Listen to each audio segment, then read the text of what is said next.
Como fazer uma transição de carreira? Essa foi uma pergunta enviada pela Raquel Toledo, que é, na verdade, minha aluna no programa Empreenda com Propósito. E quando eu parei para pensar, eu percebi que eu nunca tinha respondido isso de uma forma clara, direta, a não ser, quem sabe, em alguns webinários. Então, hoje a gente vai conversar um pouquinho sobre isso. Só que eu sinto muito dizer, essa é uma pergunta que não tem uma única resposta. Eu estou falando aqui diretamente da piscina onde meu filho está fazendo uma aula, então, caso tenha algum barulho estranho, eu desde já peço desculpas para você, mas eu vou aproveitar que eu estou acompanhando ele para a gente gravar e conversar um pouquinho sobre essa reflexão. Eu fiz uma transição que durou cerca de 3 anos, mais ou menos. Na verdade, eu fiquei 7 anos no serviço público, mas demorou pelo menos 4 anos para eu parar de mimimi, cair na real de que eu não estava realmente feliz e não ia adiantar eu continuar a ficar lá reclamando, né? E sendo a chata da equipe. Então, de 3 anos para cá, nossa, agora tem até sirene. De 3 anos para cá, eu comecei de fato uma transição, eu comecei de fato me colocar em movimento e buscar por algo que fizesse meu olho brilhar e me desse aquilo que eu estava buscando. E, na verdade, no começo eu não sabia muito bem o que eu estava buscando, né? E isso acontece com muitas pessoas. As pessoas, elas estão infelizes com o trabalho, elas não estão totalmente satisfeitas, muitas vezes, e elas começam a buscar planos de fuga. Então, são aquelas tentativas desesperadas de deixar de lado ou deixar para trás um trabalho que não está te satisfazendo. E a gente começa a pensar em coisas que poderiam dar aquele dinheiro que você tem, muitas vezes, ou poderia ser algo mais imediato. Eu lembro que eu estava em Portugal, em meados de 2012, para voltar para o Brasil, né? Eu estava fazendo mestrado, ia voltar para o Brasil naquela altura, para voltar para o serviço público, né? Então estava licenciada, e começou a bater um desespero muito grande, um desespero de, caramba, eu vou voltar para lá, eu preciso ficar lá e não é o que eu quero para minha vida, né? Eu já estou construindo uma vida completamente diferente dessa. E aí começaram os planos de fuga, né? Eu comecei a pesquisar o que estava dando dinheiro, franquias e coisas que poderiam me tirar de lá da forma mais rápida possível. Nessa época, eu cheguei a viajar de Coimbra para o Porto, uma viagem de cerca de 1 hora, algumas vezes, para fazer um curso de cupcakes e pasta americana. E não que eu não levasse jeito, né? Na verdade, eu não levo muito jeito mesmo. Mas aquilo era, de fato, um plano de fuga. E eu vejo hoje isso acontecer com inúmeras pessoas, né? Pessoas até que chegam até mim com essas ideias. E, infelizmente, isso acontece por uma falta de autoconhecimento. Então, é claro que eu voltei de lá, aqueles dias com um bolinho na mão. Inclusive, teve um dia que eu voltei com um bolo de aniversário do meu filho, com um ursinho em cima do bolo feito por mim.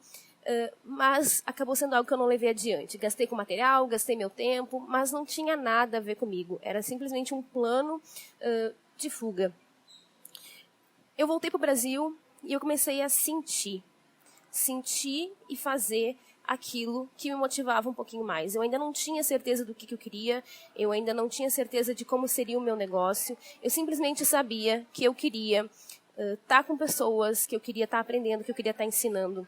E eu comecei um negócio nessa busca frenética a realização profissional, né? Uma busca frenética por realização profissional. É claro que naquela época eu não tinha nenhum método estruturado, eu não tinha nenhuma sequência lógica para seguir. Então eu fui aprendendo na prática com os erros e acertos. E é por isso que hoje até eu trabalho com o que eu trabalho, eu ajudo pessoas através desse caminho que eu descobri, né? Um caminho de autoconhecimento. A falta de autoconhecimento, ela é uma falta de empoderamento, né? Quando você não sabe quem você é, você não sabe aquilo que você veio fazer nessa vida, você não sabe qual é o seu objetivo, você simplesmente segue a manada e faz coisas porque está na moda, porque vai dar dinheiro, porque alguém disse que é bacana. E somente quando eu parei para pensar e deixei a minha crítica de lado, eu tinha uma crítica muito severa quanto a autodesenvolvimento, autoconhecimento, autoajuda, né? Eu tinha uma crítica muito grande quanto a isso, porque eu sou uma pessoa bastante racional até, que as coisas começaram a fluir. Então, A dica que eu vou dar hoje sobre transição de carreira, na verdade, ela é uma dica master, tá? Como eu disse no começo, não tem uma única resposta. Mas se você seguir essa dica master, você vai conseguir começar uma transição de carreira com chances muito maiores de sucesso. E a dica master é você se autoconhecer. Como assim, Silvia? A verdade é que, se você não conhece os seus valores, aquilo que realmente tem significado para você, talvez hoje você esteja se sentindo mal, deslocado, um peixe fora da água, né, no trabalho que você está executando hoje. Talvez você seja aquela pessoa que não combina com aquela equipe ou que não combina com aquele lugar. Talvez você esteja dormindo mal, acordando mal disposto, sem vontade nenhuma de trabalhar, com vontade de tirar férias a todo momento, ou até, como eu cheguei a pensar naquela época, uma vontade louca de ficar doente para poder ficar de licença em casa. Então, se naquela época eu não conhecia, né, mas eu tinha um desconforto muito grande, hoje eu enxergo como um desconforto pela falta de liberdade de ação. E isso eu só descobri quando eu comecei a olhar com uma lupa para os meus valores, para aquilo que realmente tinha significado e para aquilo que eu acreditava. E no momento que você descobre os seus valores, você começa a fazer uma mudança de chave, né? Você deixa de buscar por planos de fuga que não representam eles, você deixa de buscar por situações que vão te colocar novamente, né, aquele ciclo de situações que vão te colocar novamente numa mesma situação. Então, reconhecendo isso, uma coisa que de cara eu comecei a descartar foi que eu não tinha que fazer um novo concurso público, né? Não era no serviço público que eu iria me realizar. Esse seria um caminho mais lógico, né? Eu já tinha passado 2 concursos, então eu poderia passar num 3º ou num 4º concurso. Só que esse deixou de ser um caminho lógico no momento em que eu descobri que liberdade era um dos meus valores fundamentais e que eu precisava de um ambiente em que ela pudesse ser executada. A liberdade de tempo, de fazer no meu momento, de espaço, como hoje eu estou aqui gravando, e isso aqui para mim é trabalho, então hoje eu estou gravando enquanto eu estou aqui na academia com meu filho, ele está aqui na natação, eu estou fazendo parte da rotina dele, aqui acompanhando ele.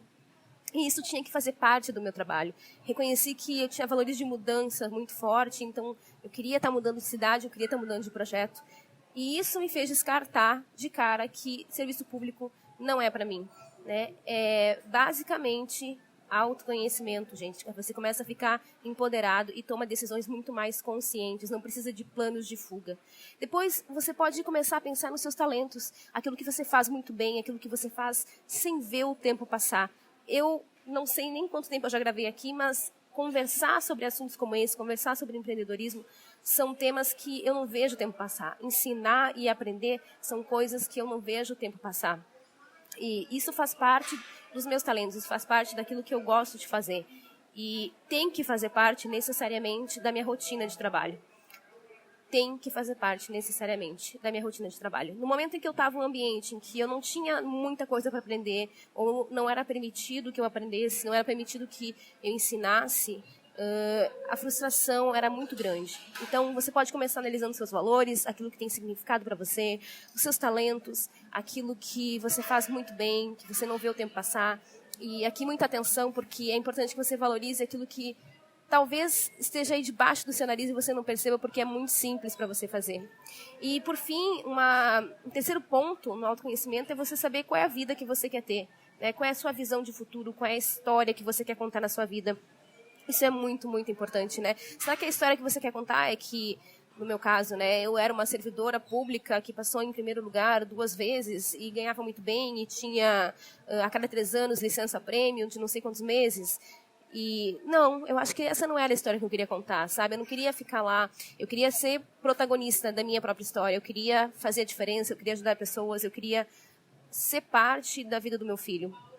Então, como que eu posso criar um trabalho alinhado a esse estilo de vida e a essa essência, a esse propósito maior? Se você começa com essas perguntas, se você começa com essas questões, eu tenho certeza que você vai começar a ter mais clareza e mais consciência de quem você é e vai começar a tomar decisões mais conscientes em busca de uma transição de carreira. Essa é uma dica master, é uma dica muito especial que eu posso te dar hoje para a Raquel e para todos que estão ouvindo, né, para você que está me ouvindo também, que se interessa por esse caminho ou por esse assunto.